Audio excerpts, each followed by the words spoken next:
नमस्कार मित्रांनो, मी अलकनंदा दुर्गे आपल्यासमोर वाचत आहे श्रीमद वाल्मिकी रामायण अयोध्याकांड सर्ग 3 उरलेला भाग आहे. आपल्या सगळ्यांचं मी माझ्या चॅनलवर मनपूर्वक स्वागत करीत आहे, वंदन करीत आहे आणि अभिनंदन करीत आहे. आपण हा भाग जो उरलेला आहे श्रीरामाच्या राज्याभिषेकाची तयारी व श्रीरामाला राजनीतीचा उपदेश, हा सर्ग आपण वाचत आहोत. तुम्ही ऐका.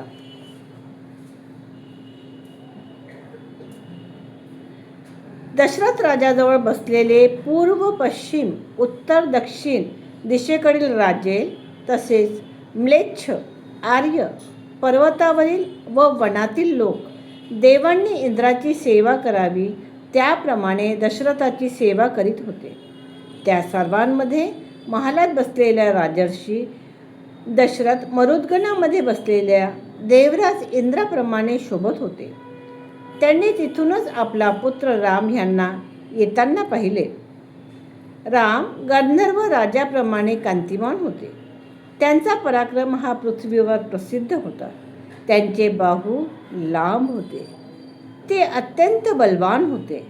त्यांचे चालणे मस्त हत्तीप्रमाणे होते.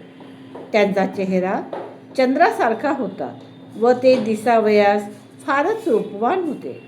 त्यांचे रूप आणि औदार्य हे गुण लोकांची दृष्टी व मन हरण करीत असत. उन्हाने तापल्यानंतर पावसामुळे आल्हाद वाटावा तसा तेथील लोकांच्या मनाला रामांना येताना पाहून आनंद वाटला. येत असलेल्या रामाकडे पाहून दशरथाची तर तृप्तीच होत नव्हती. रामाने उत्कृष्ट रथातून उतरवून सुमंत्र पित्याकडे जाणाऱ्या श्रीरामाच्या मागे हात जोडून गेला. कैलाश पर्वताच्या शिखराप्रमाणे उंच असलेला तो प्रासाद चढून राम त्वरेने दशरथ राजाच्या दर्शनाकरता गेले. राम दोन्ही हात जोडून नम्रपणाने पित्यासमोर उभे राहिले व स्वतःचे नाव सांगून त्यांनी पित्यांच्या चरणांना वंदन केले. राम जवळ येऊन म्हणाले, हात जोडून प्रणाम करीत आहे. हे पाहून दशरथ राजाने आपले प्रिय पुत्राचे हात हातात घेऊन त्याला जवळ ओढून आलिंगन दिले. नंतर दशरथ राजाने तेथे पूर्वीच असलेल्या सुवर्णमय, रत्नजडित व सुंदर अशा आसनावर बसण्याची त्यांना आज्ञा दिली. सुवर्णाचा मेरू पर्वत निर्मल सूर्याचा उदय झाल्यानंतर त्याच्या तेजाने चकाकू लागतो, त्याप्रमाणे राम त्या सुवर्ण आसनावर विराजमान होताच ते आसन श्रीरामाच्या प्रभेने चकाकू लागले.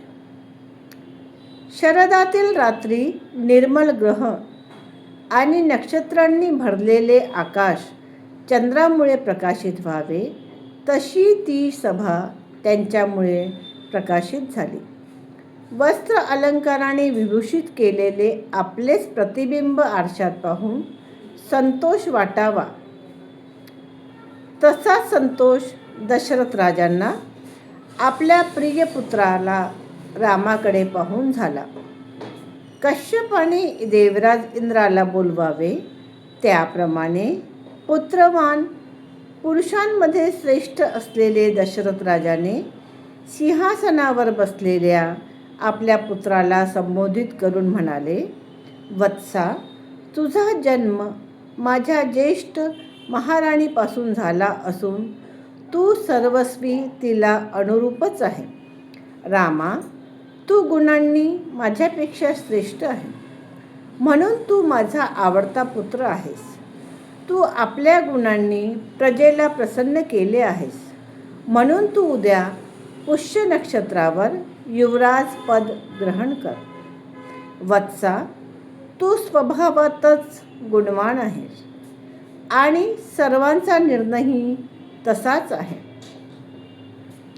तू गुणवान आहेस तरीसुद्धा स्नेहामुळे मी तुला काही हितकारक उपदेश करते.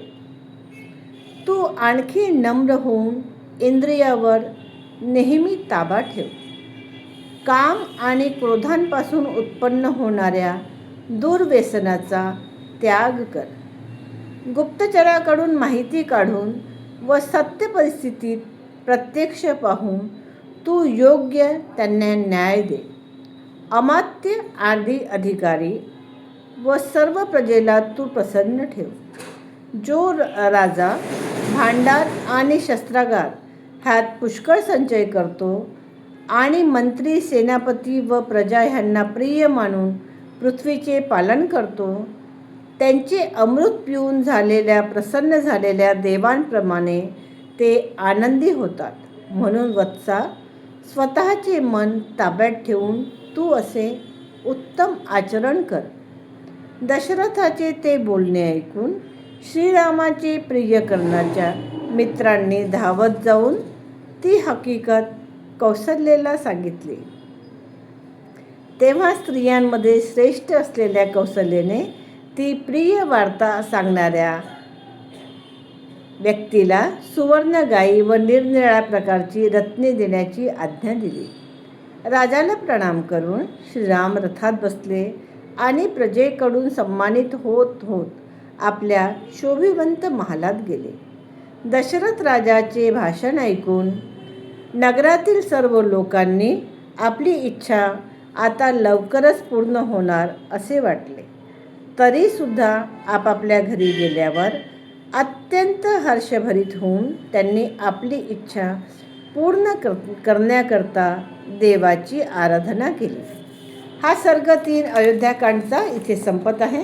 तुम्हाला हा सर्ग आवडला असेल तर चॅनलला सबस्क्राईब, लाईक आणि शेअर करा आणि कमेंटमध्ये लिहा जय श्रीराम. धन्यवाद.